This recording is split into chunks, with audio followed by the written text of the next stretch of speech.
Murder in the morning from the Hidden Killers podcast. Just when you thought Stephan Sterns could not get any shittier, he continues to get shittier.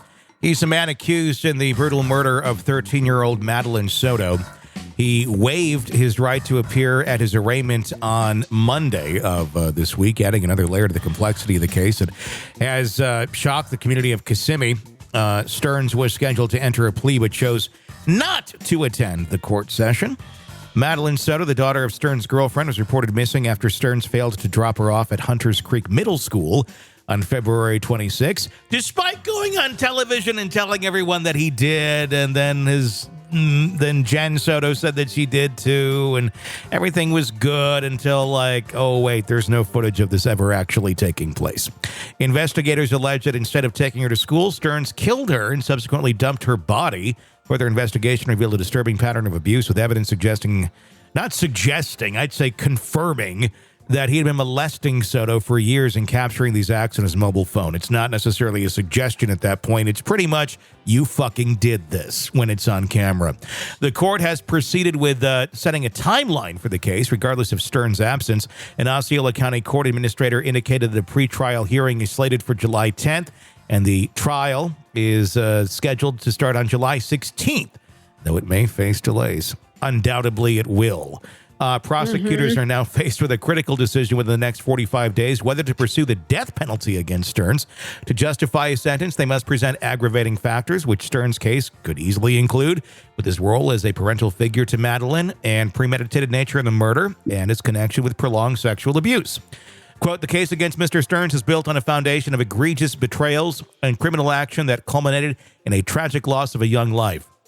Stated the prosecution team, we are committed to seeking justice for Madeline, ensuring that all facts and circumstances are thoroughly considered in our pursuit of the appropriate sentence. Oh, I've got an appropriate sentence for him. Can I share? You'd like to hook up car batteries, like jumper cables, to his testicles, and then rev up the vehicle several times while keeping him alive. And then you take more of those and then you connect it to his nipples. You do the same thing. And then you slowly cut his fingers off one by one while taking a lighter to just various parts of his body and slowly torture him until he's burnt to a crisp, but done by a lighter and a car battery. Okay. Hang on 1 second. Keep talking. I got to grab something to add to this to show how right you are. Keep talking. Okay. Well, I was just kind of winging it there with the car battery idea, but you know what? You got to do what you got to do. How else could we destroy? How else could we? Okay. Ready? Yes, I'm ready. Yeah. We have a winner. What are you going to do? Exactly what I said? That's my bell. We have a winner. Yes, okay, that's nice. Exactly what I would do. I had to go grab my cat's bell. I taught my cat to ring a bell for a treat. Oh, but yes, I'm like, get the bell, cat. You've Pavloved your cat. I have, absolutely. That's great. But yes, this guy needs to fry. I agree, 100%. I don't care that he killed her. What he did before her death that he documented on his phone is enough for me. Oh, I completely agree. I think that's where it's just, let's just burn your parts off while you're alive with a blowtorch. That works for me. And have you sit there and have to watch it. It's just, I have no sympathy for anything like this. And I have no empathy. Nope. And I turn fairly barbaric when it comes to this, where it's like, put him in a fucking den with lions and hey, he can have some food. I'm not going to put him out first. Let the lions eat him slowly. Someone like this deserves nothing but death. Being locked in a cage for the rest of his life, I don't know, maybe. I'm okay with that too. But just, I don't know, just let's stop wasting money and energy on someone like this and just remove them from the planet. Because clearly this is a fucking sick, twisted monster. And it's on camera. This is one of those cases where you go, there's no question here. There's no fucking question. It's not like, well, maybe it could be something. No, you're on video doing this shit. And I'm sorry. It's time for you to die. So, yeah, I would be totally and then fine. This asshole says that he accidentally factory reset his phone. Okay, I'm an iPhone user. The process you have to go through to do that go fuck yourself. Oh, Samsung, yeah. probably the same. Even if you want to, sometimes it's difficult. It's like, and then we're going to send you a code to this other phone that you don't have anymore. And I mean, it's nuts. And then an email. And then we're going to send smoke signals. And if you can see them off of the southern view of your home, and you can interpret them, we're going to send smoke signals in the form of QR codes. And there'll be a 5-second window to catch the QR code in the smoke.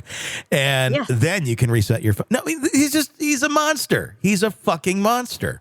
So, yeah, but I still have so many questions about Jen Soto. Like, what the fuck do you know? And if you know a lot and you were abused and just so, I don't know their term to express it, than like mind raped, where you went along with this stuff for survival or something, maybe she can do some good. Maybe she can point to other people that are involved in this sort of shit and get rid of them. But she so failed her daughter, if she was aware of these sort of things. But again, I mean, there can be extreme damage done to someone who otherwise wouldn't do this sort of shit or cover up for this sort of stuff unless they were already in a very bad place. And maybe mentally she was there. I don't know the answer to that, but we certainly need some more answers about what the hell Jen Soto knew and when she knew it. Yeah, and I just, this is such a sad, tragic case that, there's many, many, many more of these cases out there in many countries. There's this horrible boyfriend who's living in the house, who's abusing a child. I even worked with somebody when I was a teenager. The woman I worked with found out that her husband had been molesting their 13-year-old daughter since she was 7.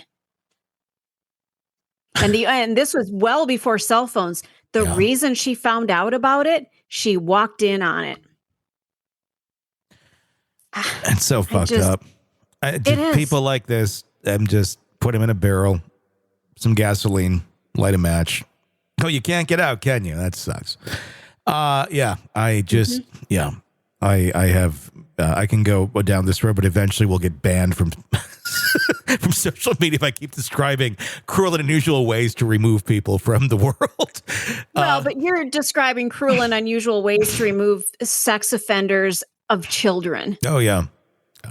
I mean, to me, I don't know anybody who's going to go, well, they deserve a trial. Unfortunately, we live in a world where that does exist.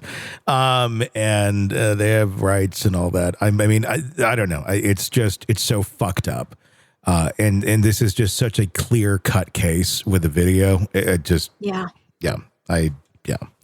But maybe some more people can get taken down with him. One can only hope that may be the silver lining in a otherwise absolutely horrific story. Sick of the ads? We are too. Start listening with no commercials now and get access to all of our episodes in advance of everyone else. Become a True Crime Today Premium Plus subscriber on Apple Podcasts. Search True Crime Today Premium Plus on Apple Podcasts or go to our podcast page and sign up now. True Crime Today Premium Plus. Sign up now.